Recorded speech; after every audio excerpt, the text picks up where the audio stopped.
Welcome to the empires history. तो दोस्तों 1453 के उस दौर में चलते हैं जहां अपने वक्त की सुपर पावर सल्तनत उस्मानिया का सुल्तान और अजीम रोमन एम्पायर का शहंशाह अपनी अपनी फौजों के साथ एक दूसरे के सामने खड़े थे। उस्मानी फौज जंग के दौरान कुस्तुनतुनिया पर खूब गोले बरसा रही थी, लेकिन फिर अचानक उनकी सुपर गन टूट गई और उस्मानी फौज ने भी सुल्तान से बगावत कर दी।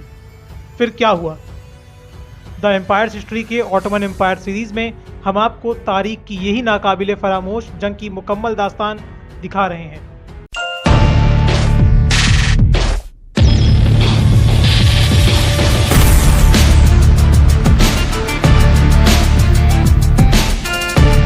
कुस्तुनतुनिया की मीलों लंबी दीवार के 3 हिस्से थे। इस दीवार के बीच वाले हिस्से के दरमियान में 2 गेट था।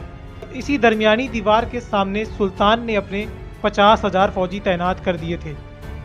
इनमें जेनिसरीज भी शामिल थे और सुल्तान ने अपने राइट साइड में सी ऑफ मारमरा तक मजीद 50,000 फौज तैनात कर दी थी और सुल्तान ने अपने लेफ्ट साइड में 1 लाख की बड़ी फौज तैनात कर दी थी, जो कि बाकी फौज के मुकाबले थोड़ा कम एक्सपीरियंस थी।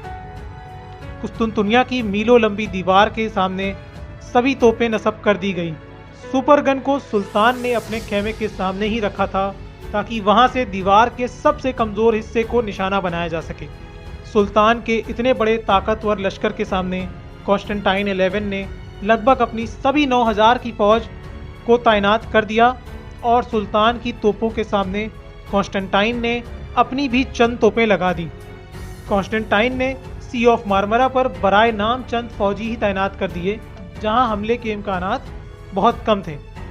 अब शहर की तीसरी साइड गोल्डन हॉर्न, जो कि जंजीरों से ब्लॉक करके मुकम्मल तौर पर महफूज किया जा चुका था। इन सब के अलावा सुल्तान ने कुस्तुनतुनिया की समुद्री हुदूद की नाकाबंदी कर रखी थी। सुल्तान के सैकड़ों समुद्री जहाज सी ऑफ मारमरा से बॉस्फोरस के साहिल तक गश्त कर रहे थे, जबकि कुस्तुनतुनिया के सभी समुद्री जहाज पूरी तरह से गोल्डन हॉर्न के अंदर महफूज खड़े थे। अब कुस्तुनतुनिया के इम्तिहान का वक्त आन पड़ा था और उस्मानी फौज ने शहर को चारों तरफ से घेरे में ले लिया था। कई छोटी बड़ी झड़पें भी इन दोनों फौजों के दरमियान हो चुकी थी। 12 अप्रैल को रात के शब्द सुल्तान महमद के हुक्म देने पर जब सुपर गन चली तो गोले की आवाज़ से कुस्तुनतुनिया शहर की दीवारें चीख उठी।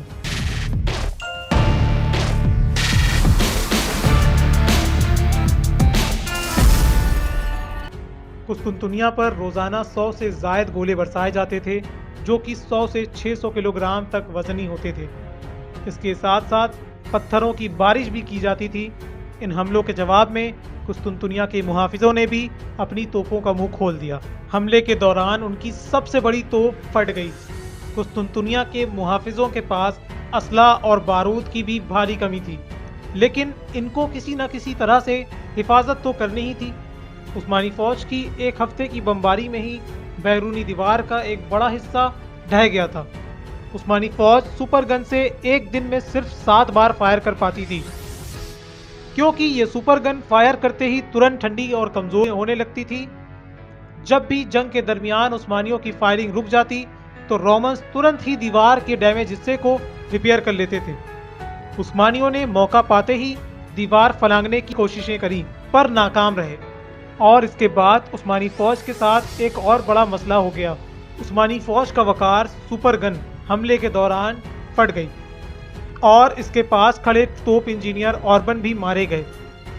ये तुर्कों के लिए एक बहुत बड़ा नुकसान था, लेकिन फिर भी उस्मानियों ने इसको किसी तरह से जोड़कर आर्जी तौर पर फायर करने के काबिल बना लिया और फायरिंग शुरू कर दी। लेकिन इसके अलावा उस्मानियों को अभी एक बड़ी मुश्किल का सामना बहरहाल करना था। सुल्तान महमद फातेह ने कई यूरोपियन एम्पायर से समझौता कर रखा था, लेकिन हंगरी ने उस वक्त ये शांति समझौता ख़त्म कर दिया। इसका मतलब है अब हंगरी की फौज किसी भी वक्त अपने पूरे लाव लश्कर के लेकर कुस्तुनतुनिया आ सकती थी।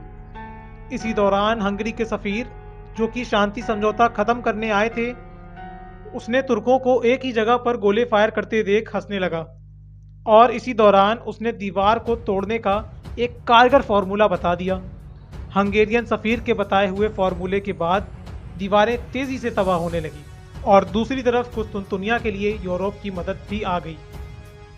लगभग 2 अप्रैल की सुबह को सी ऑफ मार्मरा में जिनेवा के 3 बड़े बहरी जहाज दाखिल हुए, जिसमें कुस्तुनतुनिया के सिपाहियों के लिए खाना और हथियार, ये सभी चीजें भरी हुई थी।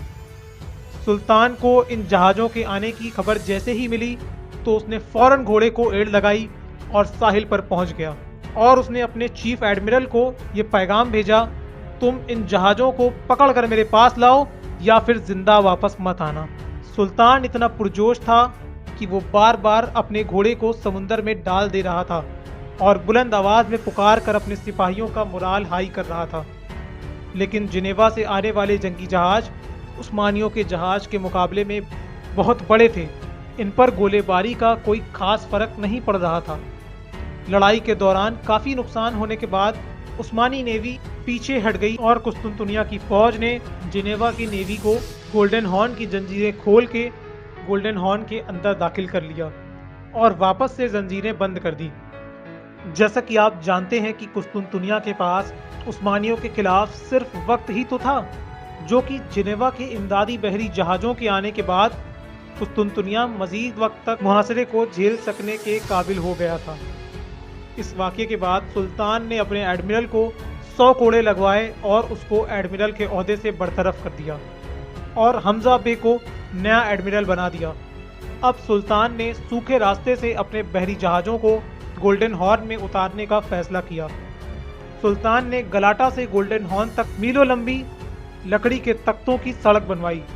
इस सड़क पर लकड़ी के पहिए से जानवरों की चर्बी का इस्तेमाल करके चिकना किया गया और फिर चरखियों की मदद से बहरी जहाज़ों को उठा के इनको पहिए पर रखवाया गया।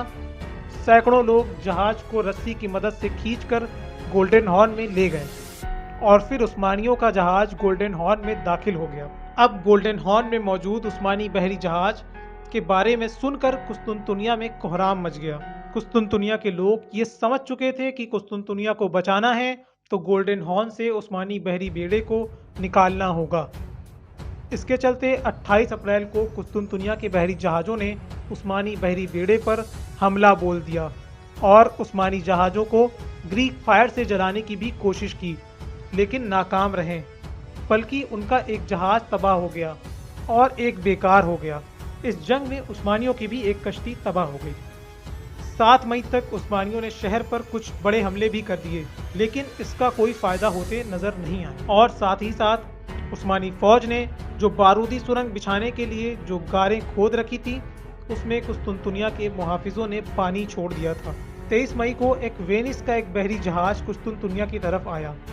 इस जहाज के आने से मानो उस्मानियों में तो भगदड़ सी मच गई, जबकि वेनिस का ये जहाज कुस्तुनतुनिया को ये बताने के लिए आया था कि यूरोप से कोई मदद नहीं आने वाली। मतलब यूरोप से कुस्तुनतुनिया की मदद को कोई फौज नहीं आएगी, क्योंकि उस्मानियों के तमाम यूरोपियन ममालिक से मुआहदे टूट गए थे। इसलिए उस्मानी फौज में इस जहाज को लेकर एक अफवाह फैल गई कि हमारे खिलाफ हंगरी से फौज आ गई है, जिसकी क़यादत एक हंगेरियन जनरल के हाथ में है। इस अफवाह के चलते उस्मानी फौज और लीडर्स फतह से नाउम्मीद होने लगे। लेकिन फिर सुल्तान ने एक बेहतरीन कायद की तरह फौज के तमाम लीडर्स की एक मीटिंग बुलाई और उस मीटिंग में एक कालीन बिछा के दरमियान में एक रेड एप्पल रख दिया। फिर अपने कमांडर से कहा कि तुम में से कौन इस कालीन पर बिना पैर रखे इस सेब को उठा सकता है। इस बात को सुनकर कोई भी आगे नहीं आया। फिर सुल्तान खुद आगे आया और उसने कालीन को लपेटना शुरू कर दिया और सेब उठा लिया और फिर कालीन को दोबारा बिछा दिया। इसका मतलब है कि अब शहर की फतह ज़्यादा दूर नहीं है। अब सुल्तान और उनके तमाम लीडर्स ने यह फैसला किया कि अब कुस्तुनतुनिया पर एक आखिरी हमला किया जाए, शहर फतह हो या ना हो। अब सुल्तान ने फौज को मोटिवेट करने के लिए अपनी फौज को रात रात भर मिलिट्री बैंड बजाने को बोला, जिसकी आवाज़ों से कुस्तुनतुनिया के लोगों का दिल खौफ से बैठा जा रहा था। अब 27 मई की शब को उस्मानी फौज के क्रिश्चियन सोल्जर्स ने कुस्तुनतुनिया वालों को खबरदार भी किया। उन्होंने तीरों में लेटर्स बांधकर वार्निंग वाले तीर फेंके, जिसमें ये लिखा था, तैयार हो जाओ, उस्मानी फौज अब फैसला कुन हमला करने वाली है। अब सभी तोपों ने मिलकर इतनी गोलीबारी करी कि कई हिस्सों से दीवारें फटने लगी। इन सब के साथ साथ 28 मई को सुबह उस्मानी फ़ौज ने रोज़ा रखा और पूरा दिन इबादतों में मशरूफ़ रहे। उधर कुस्तुनतुनिया के कई पादरियों ने भी जुलूस निकाला और अपनी फ़ौज को जीतने की बशारत भी दी और सैनिकों पर होली वाटर भी छिड़का। अब शहर पर फाइनल हमले का वक्त करीब आ चुका था और उस्मानी फ़ौज इसके लिए पूरी तरह तैयार थी। अब सुल्तान ने अपनी पूरी फ़ौज को हुक्म दिया, एट द सेम टाइम सब के सब शहर पर टूट पड़े। पर असल हमला तो वेस्टर्न वॉल यानी रोमानोस गेट पर होना था, जो कि बहुत हद तक कमज़ोर हो चुका था। सुल्तान रोमानोस गेट के पास ही खड़ा था और उसने अपनी फ़ौजियों को हमले का हुक्म दिया तो उसकी फ़ौज खंदक पार करके रोमन्स पर टूट पड़ी। लेकिन कुस्तुनतुनिया के सिपाही अपने कमांडर जस्टिनियानी की लीडरशिप में डटकर मुकाबला कर रहे थे और रोमन्स ने उस्मानियों पर पत्थर, ग्रीक फायर और तीरों की बरसात भी कर दी, जिससे हजारों उस्मानी फौजी मारे गए। सुल्तान ने अपनी इस फौज के पीछे मिलिट्री पुलिस तैनात कर दी थी। जब ये फौजी मैदान से भाग के पीछे आते थे तो मिलिट्री पुलिस इन्हें डंडे मार के मैदान में वापस भेज देती थी। लेकिन अगर कोई फौजी मिलिट्री पुलिस का घेरा तोड़ के भाग जाता था, पुलिस के पीछे जेनिसरीज भी मौजूद थे जो इस भागते हुए फौजी को कत्ल कर दिया करते थे। अब कई घंटे की लड़ाई के बाद सुल्तान ने अपनी लड़ रही फौज को पीछे हटा के राइट हैंड साइड वाली ताज़ा दम फौज यानी अनातोलियन इन्फेंट्री को आगे भेज दिया। जब अनातोलियन इन्फेंट्री ढालों के सहारे से आगे बढ़ रही थी, तब शहर के मुहाफिजों ने उन पर तीर, पत्थर और ग्रीक फायर हमला करना शुरू कर दिया। इसके अलावा कुस्तुनतुनिया वालों ने अपनी तोपों से फायर भी करना शुरू कर दिया, जिससे अनातोलियन इन्फेंट्री के सैकड़ों सिपाही जान से हाथ धो बैठे। अब सुल्तान के पास सिवाय तोपों से हमला करने के अलावा और कोई ऑप्शन नहीं था। लेकिन तोप से हमला करने के दौरान आगे बढ़ती उस्मानी फौज को रिस्क था, लेकिन सुल्तान ने यह रिस्क लेने का इरादा कर लिया था। अब सुल्तान ने अपनी तोपों को दीवार पर भरपूर हमले करने का हुक्म दे दिया। दीवार पर बमबारी के दौरान एक बड़े गोले ने दीवार के एक बड़े हिस्से को गिरा दिया। अब ये उस्मानियों के लिए एक बड़ी कामयाबी थी। अब यहाँ से इन्फेंट्री के सिपाही दाखिल हो गए। इस इन्फेंट्री को रोमन्स ने ज़्यादा देर अंदर नहीं रहने दिया, खतरनाक हमला करके इनको बाहर धकेल दिया। ये खौफनाक मार्का कई घंटे तक जारी रहा, लेकिन उस्मानियों को फतह ना मिल सकी। अब सुल्तान ने इस थकी हुई फौज को भी वापस बुला लिया। अब सिर्फ 12,000 जेनिसरीज और 5,000 अदर सोल्जर्स बाकी बचे थे। अब सिर्फ 17,000 फौज ही ताज़ा दम बची थी। बाकी की फौज रात भर की लड़ाई में थक चुकी थी।